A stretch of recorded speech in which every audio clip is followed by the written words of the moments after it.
Hello, I am Brenda Ringwood, and I am your host for the Becoming the Best You TV talk show. This isn't any ordinary TV talk show. It is a show about becoming the best version of yourself. The change is possible if you really want it. We share stories about ordinary people doing extraordinary things, sharing encouragement, hope, and perseverance of overcoming from people from all walks of life who are doing wonderful things. It is our hope that the things they have struggled to overcome will encourage you to step up and do the things that you want to do in life. To step out and be heard. Don't let your past stop you. Don't let fear and doubt and what others say get in the way of your happiness. Stay tuned as we share amazing stories in hopes that your dreams will unfold. And remember to always put your crown on. Wear that crown, because only you rule your kingdom.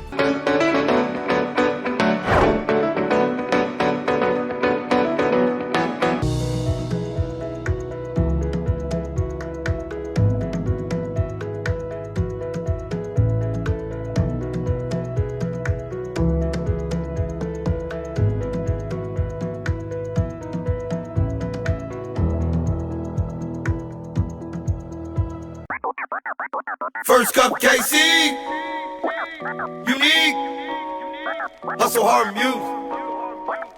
Yeah, First Cup KC, start your day off with a cup of Joe and positive convo. First Cup KC, shine a light on the ones that work hard from Kansas to the Mo. First Cup KC, motivate, educate, inspire the youth to be great. First Cup KC, believe in yourself is the key to make a change. It's never too late. First Cup KC. This broadcast is a No Solutions podcast production. Yeah. Welcome to Becoming the Best You talk show. Thank you for tuning in. I'm Izzy, the Intentional Healer, here today with our host, the Professor of Change, Brenda Ringwood, and our special local guest here in KCK, Mr. Chuck Doyle, or Coffee Cup Chuck. Bingo. He's got a wonderful podcast about local entrepreneurs, local people that need to be noticed, that need to be seen, that people just kind of overlook. So he wants to give recognition to people who need the recognition. I think it's absolutely wonderful, but he's kind of got a couple things up his sleeve. Chuck, why don't you introduce yourself and tell us a little bit about your companies? Hey, I'm Coffee Cup Chuck. I started a electrical lighting company about 5 years ago. I was working in town for a local lighting company, and so I knew I wanted to be a business owner. I was a business owner before. Back in my younger days, I had a detail shop, but that didn't work out.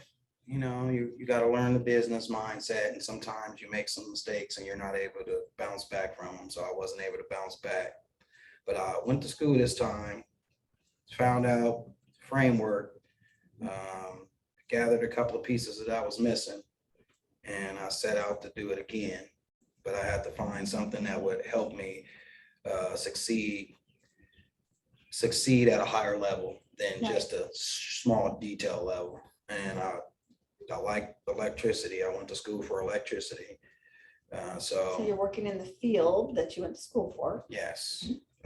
While I was, so that one of the companies that I was working for, they actually paid for it. It was like the apprenticeship program. Oh, that was nice. Yeah. So I was able to gain knowledge and a better understanding of the electricity through school.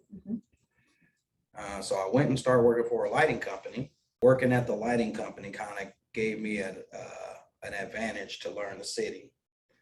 So with that being said, it gave me the courage to jump the employer broom, and I married my own self. So, but and you're still doing it. You've been doing it about 5 years. 5 years, but I couldn't do it by myself. Right. I knew I couldn't. I had bad credit.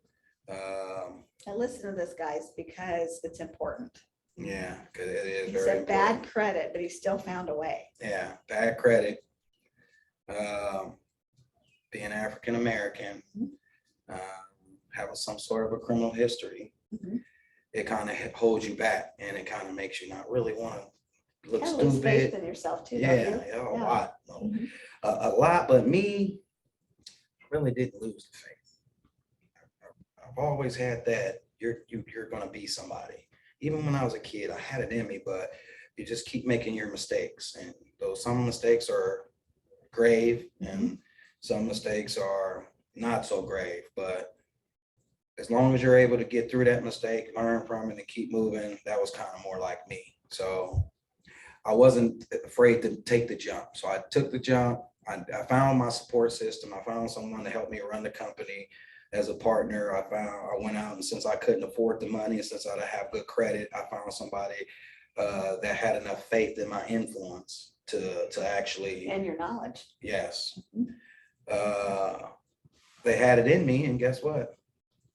All my elements came together, and we took a shot with it. And I still remember having a conversation with my wife and my son, because they both worked for the company, about the jump the night before I even quit my job, because I literally quit my job. And I sat in front of the family and said, look, this is what we're about to do. I'm about to take the chance, and I need to know if you guys are going to be with me or not. And scary as it was, everybody jumped. They saw something in you. And They believed in you. Yeah, and they still do, because everything's still the same, except instead of being on that beginner level, now we're in a competing level. But you also have more than that, because you have this company, you have your First Cup Chuck, which is actually First Cup KC, right? Yeah. Podcasting, but you do investing. You have a couple other things. Can you talk about that? So All in a short time. Yeah. So watching the business grow so fast, that gives you what? It gives you motivation and it gives you drive and belief. Well, I love reading books. And I read this one particular book for so long that it has just basically become me. You could probably recite it.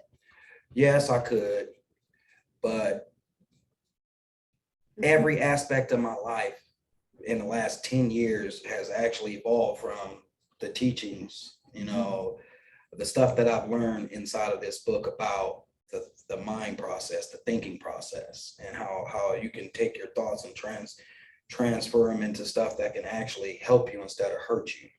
So I got into books, reading books, picked up a book called Think and Grow Rich. The book basically talks about a section of the book. It talks about the mastermind group.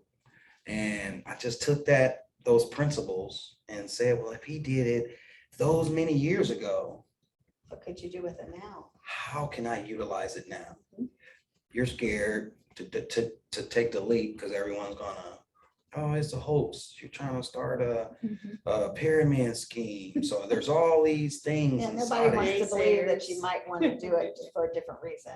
Yes. So I made a video and I added voice to the video. I just took a slideshow of pictures and I collaborated them together and I made a video and I needed to record a voice on it. So I went in my closet, put a blanket over my head and recorded the voice to the actual timing of the slideshow. And that was my presentation. So I took this presentation, and it's on YouTube now under TAMIC, the American Mastermind Investment Club, but the acronym is TAMIC. And I presented it to 30 people because I didn't want to present it to a bunch of people. Oh, he's crazy. He's trying to take our money. So I only needed 15 people out of the 30. My 15 was my goal. We got 14. And we started investing, and that idea took 2 years to get pretty much solidified. But after 2 years, we were able to raise enough influence and money to create another company, which is the production company, No Solutions production company, out of that investment group. And we're still slowly growing up more avenues. And what does it do? So basically, we invest in the stock market, we invest in real estate, and we also invest in small businesses, creating small businesses. So our organization, what it basically does is it finds investors that are willing to fund business ideas. So we create business ideas, we accept business ideas from other people outside, and we collaborate all of these ideas. And when investors really want to get rid of their money for whatever purposes they want to get rid of And it it happens. for, yes, all the time, especially for taxes. A lot of people would They'd rather rather invest pay their somebody money. else than pay the government. Well, they're not actually paying. See, what you give the government, you're not going to get back, No, never. especially if you're a working person. That's right. But this is where it gets real, because a lot of people would look at me and they would probably say, oh, he came from mom and dad home. He came from a good school background.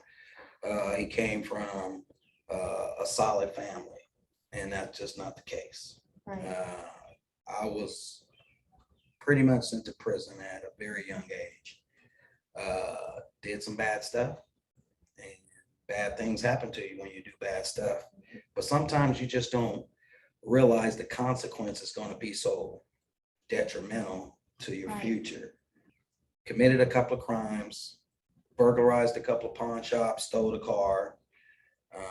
Was with another guy. We got caught. And because of those crimes, they pretty much said, hey, those were adult crimes you committed, son, and you're going to an adult facility for it. And you were how old? I was 14 when I caught the case. By the time it was tried and I was sentenced, I was 15. So I was held in the detention center hospital, which was the evaluation portion of the prison to figure out where you're going, what level, medium, Right. max. And I stayed in that hospital till I turned 16, not 18, 16. That's still young. 16 years old, they opened up the gates and I entered into the yard. General population. General population. Wow. Yeah, I've always thought that I was going to be something great. So I wasn't going to let it take me under.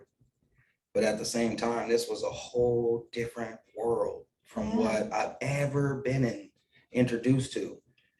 No one was family members, and you're used to being around your family members. No one were your friends, and you're used to being around your friends. No classmates. No, this is real Total life. strangers and some very Ne- bad men. And these guys were. I was 110 pounds. 110 pounds. I remember it because just before I went to jail, that's what the weight I was wrestling at.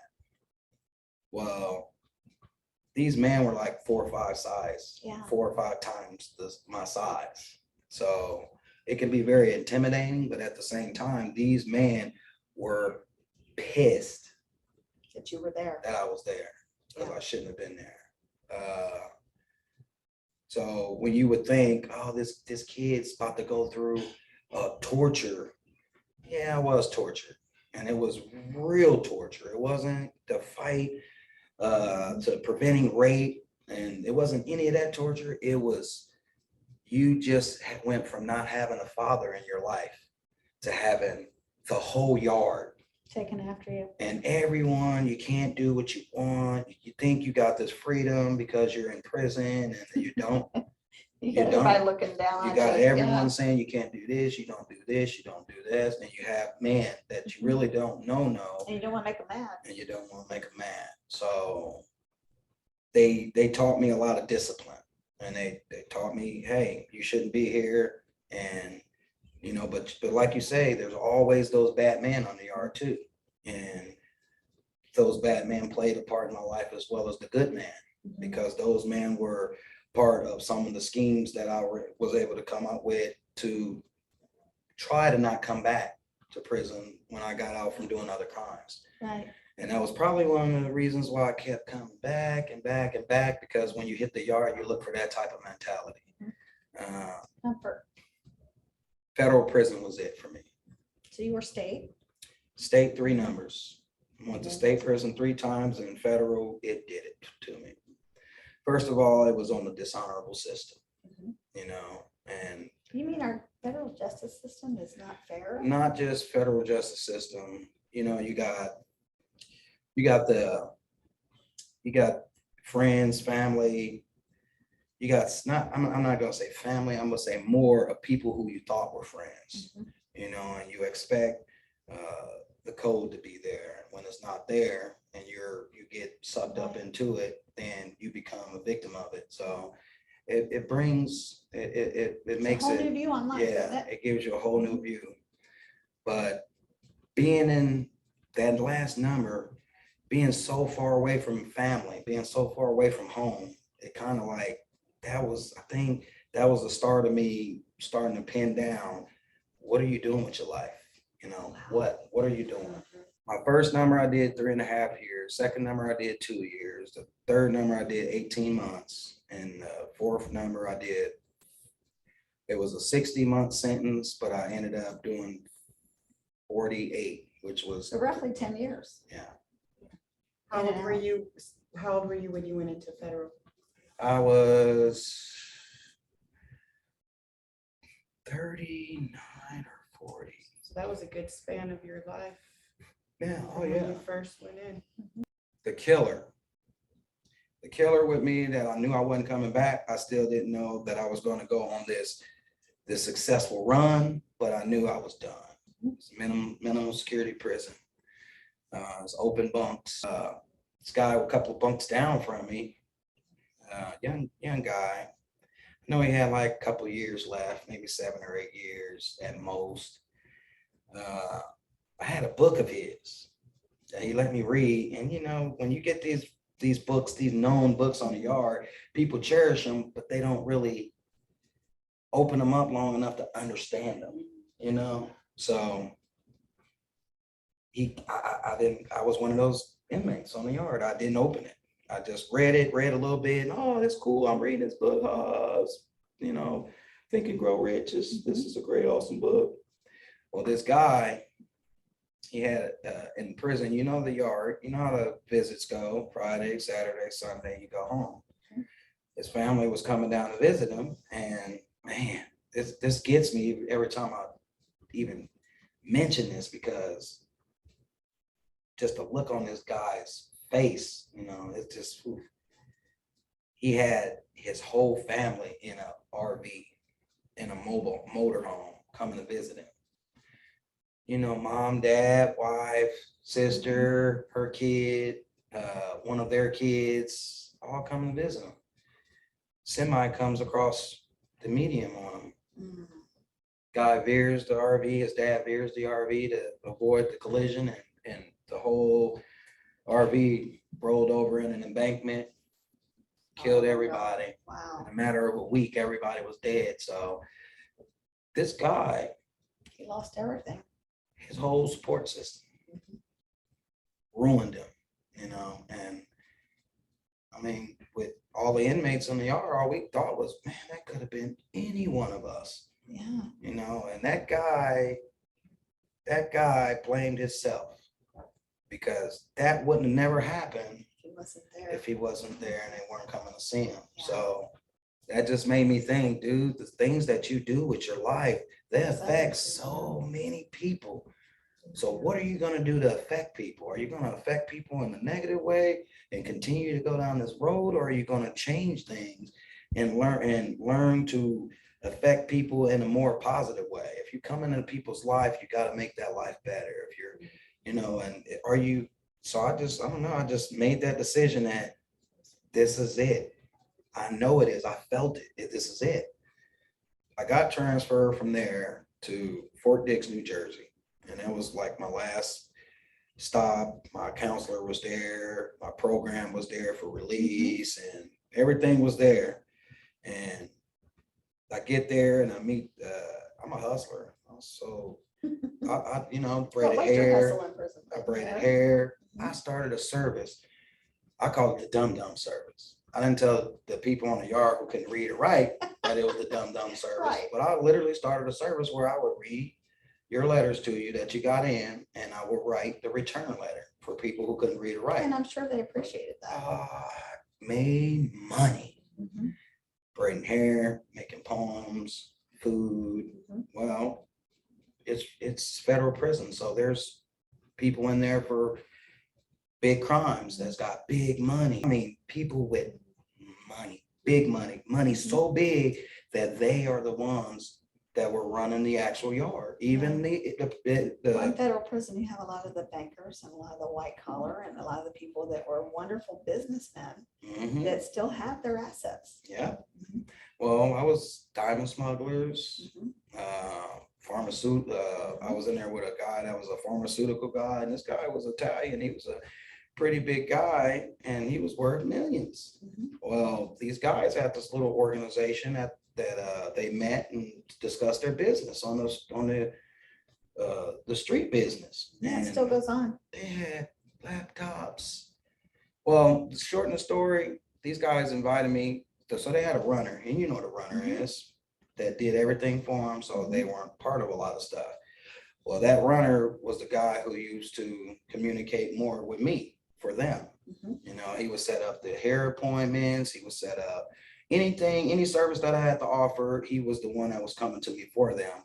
Well, they knew who I was, and they found out that what this guy isn't on the yard as a gang member. He has free range with every car on the yard. We think this guy has a potential to leave this place and do something and become like one of us.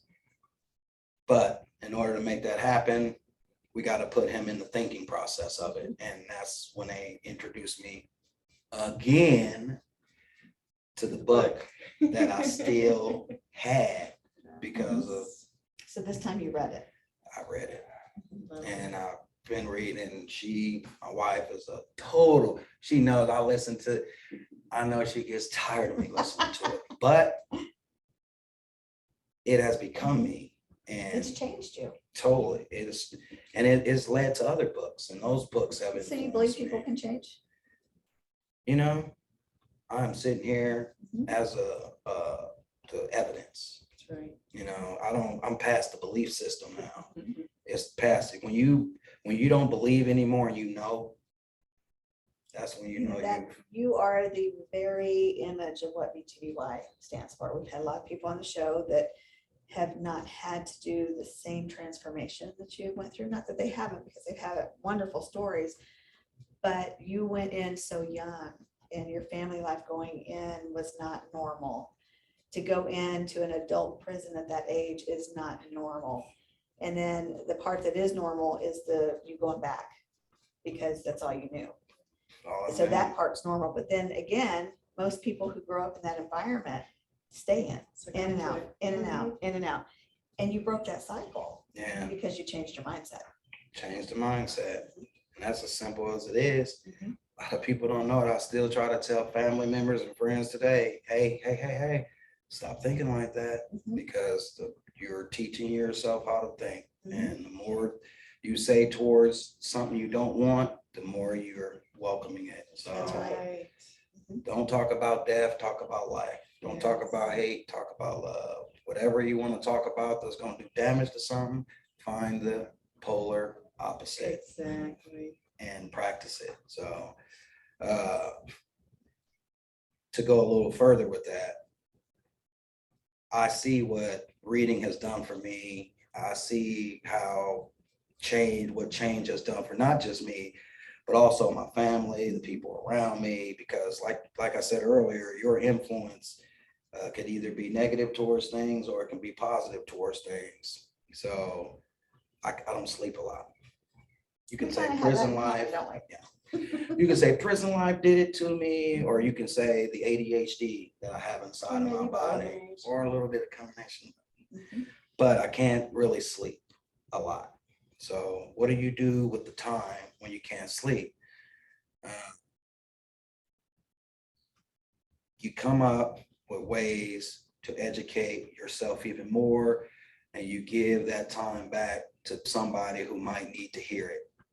So every morning when I do get up in that patch of time where I can't really sleep, I kind of adopted the first cut. Mhm. That's where it came from. It came from the pressures of sleeping and your mind turning constantly all night long.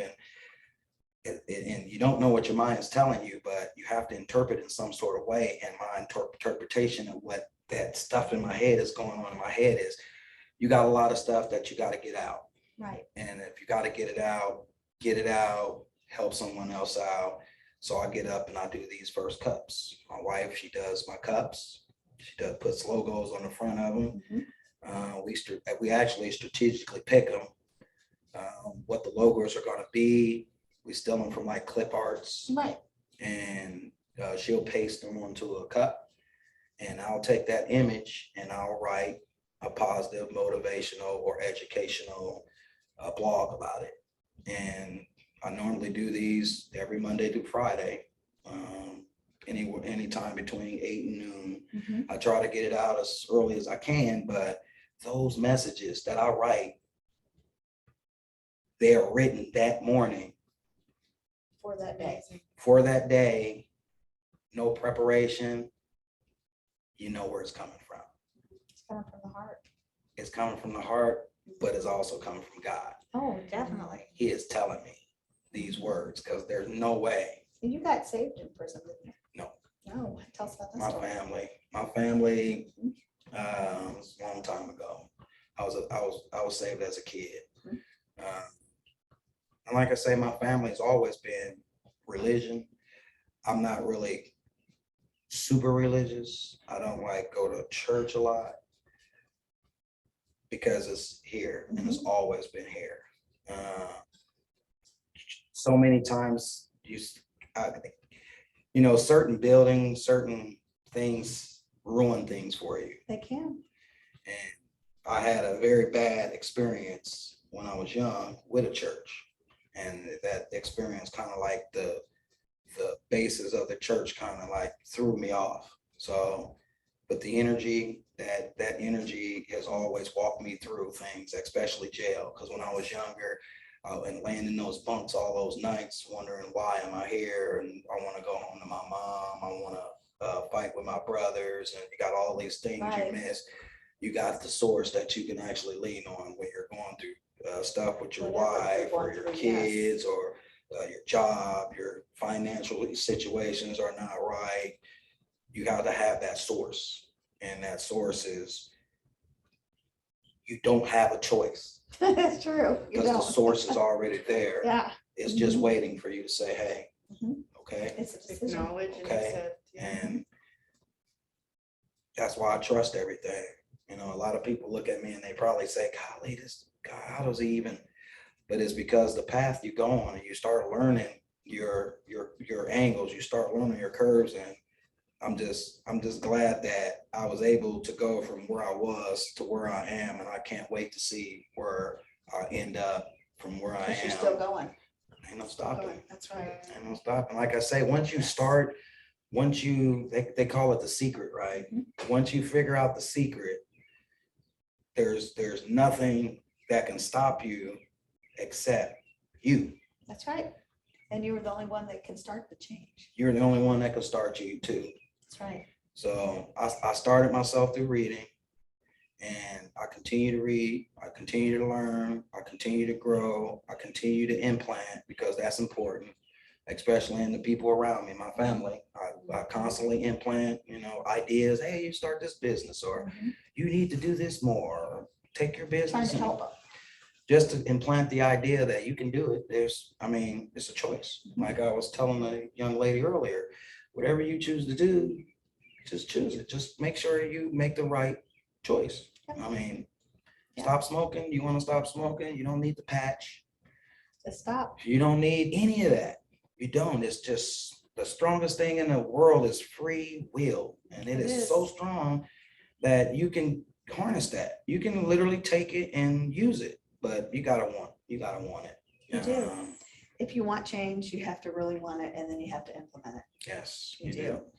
Well, Chuck, thank you so much for doing this. Your story is very inspirational because Thank you. it doesn't matter what your past is. You can always reset. You can always change. Start tomorrow with a brand new day, brand new mindset. Live life. So thank you guys for watching. We have more amazing stories coming up. Stay tuned for BTBY TV and hope to see you on the next show.